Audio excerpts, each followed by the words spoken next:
In the middle of the Pacific Ocean, far from the world's busiest shipping lanes and global capitals, there is a small island most people have never heard of. From the air, it looks quiet, almost empty. Palm trees, coral reefs, a short runway cutting through thick green vegetation.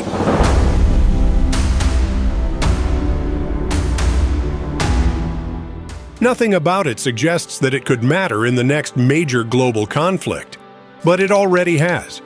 In 1945, Tinian was one of the most important military bases on Earth. From here, B-29 bombers took off on missions that changed history forever. Then the war ended, the runways cracked, the concrete crumbled, and nature slowly reclaimed the island. For decades, Tinian slipped into obscurity. Until now. Because today, the United States is quietly spending hundreds of millions of dollars to bring this island back online. And the reason why tells us far more about how future wars may be fought than most people realize. Please take a moment to subscribe and like the video. It really helps the channel. For most of the past half-century, American military power relied on a simple idea. Build a few massive bases, reinforce them heavily, and operate from there. Places like Ramstein in Germany, Kadena in Japan, and Andersen Air Force Base on Guam became pillars of U.S. global reach. But the world has changed. Today, potential adversaries possess long-range missiles, precision guidance, real-time satellite surveillance, cyber warfare capabilities, and the ability to strike fixed targets within minutes. A single large base is no longer just a powerful asset, it is a liability, a known location, a predictable target. This vulnerability isn't theoretical. In the Pacific, China has invested heavily in systems designed to deny access and control large regions of air and sea. In the Middle East, Iran has demonstrated its ability to strike U.S. bases indirectly through proxy forces, ballistic missiles, and drones, from Iraq to Syria to the Red Sea. The lesson is becoming impossible to ignore. In a modern conflict, staying in one place for too long can get you destroyed. To survive in this environment, the U.S. military has been forced to rethink its entire approach to air power. The result is a concept known as Agile combat employment. Instead of concentrating aircraft, fuel, and personnel at a few major hubs, forces are now designed to scatter. Aircraft move constantly. They land, refuel, rearm, and take off again from smaller, less predictable locations. Civilian airports, remote airstrips, even abandoned World War II runways. The goal is simple: make it impossible for an enemy to know where aircraft will be at any given moment. This is where Tinian comes in. Tinian is part of the Northern Mariana Islands, a U.S. territory in the Western Pacific. On paper, it's tiny. But strategically, its location is invaluable. Close enough to project power across the Pacific, yet distant enough to avoid being the first target in a conflict. The U.S. Department of Defense is investing roughly $800 million here, spread across multiple projects. The most visible is the upgrade of Tinian's modern airport into a full military-capable divert airfield, able to support tankers, transport aircraft, and rapid logistics operations. But the more symbolic transformation is happening nearby.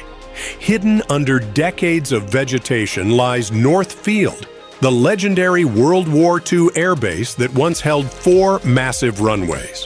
For years, it was treated as a historical relic. Now it is being systematically cleared, repaired, and re-engineered for modern warfare. Concrete is being laid again. Taxiways are being restored. The airfield is returning to service, not as a permanent base, but as something far more flexible and dangerous. A place aircraft can vanish into.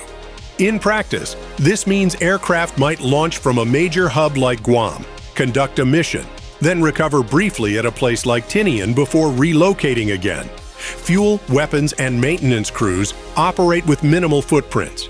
Even pilots and ground crews are trained to handle multiple roles, reducing the number of people required at each site. This approach transforms geography itself into a weapon. An adversary no longer faces a handful of large targets. They face dozens of possible locations, some of which may only be active for a few hours at a time. Striking all of them is impossible. Choosing which one matters becomes guesswork. And this idea doesn't stop with airfields. Agile combat employment is only one piece of a much larger shift in military thinking. The broader framework is called multi-domain operations. Modern conflict no longer unfolds in neat categories. Land, air, sea, space, and cyberspace are now inseparably linked. A cyber attack can blind satellites.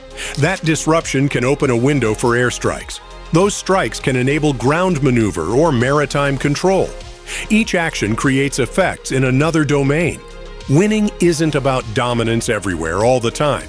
It's about creating short moments of advantage, exploiting them quickly, and moving before the enemy can respond.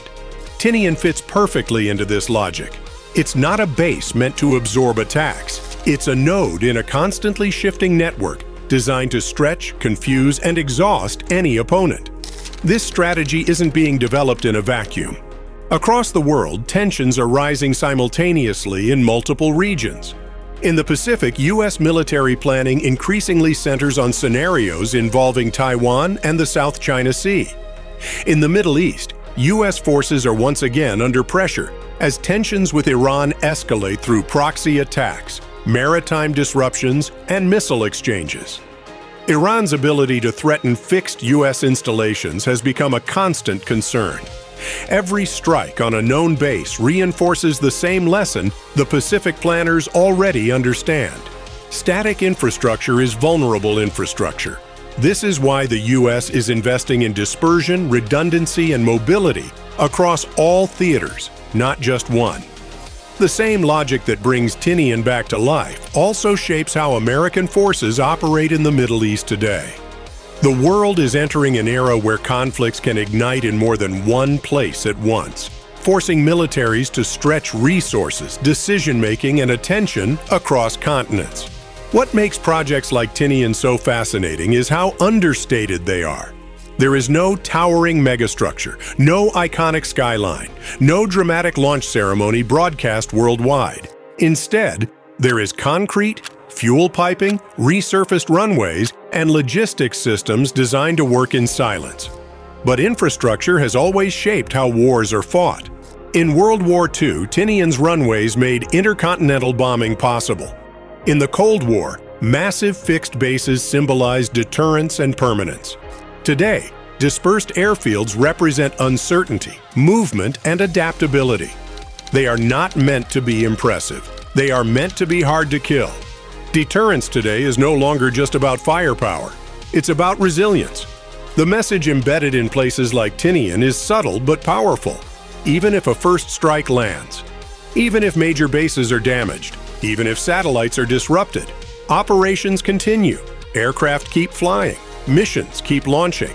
The network adapts. For an adversary, this creates doubt, and doubt is dangerous. Because when you can't be sure you've neutralized your opponent, every decision becomes riskier. There is something almost poetic about Tinian's return. Once, it was a symbol of overwhelming industrial warfare. Then it faded into tropical quiet. Now it is being reshaped again, not as a monument to power, but as a tool of survival in an age defined by precision and speed. No one living on the island asked for this role. And debates around environmental impact, local strain, and geopolitical risk continue. But from a strategic perspective, the logic is relentless. The world is becoming more unstable. Great power competition is back. Conflicts are no longer isolated. And in that environment, the Unthinkable build is not a skyscraper or a mega project. It is an island that refuses to stay forgotten. This is Unthinkable Build, bringing you the stories behind the world's biggest projects. Subscribe for more.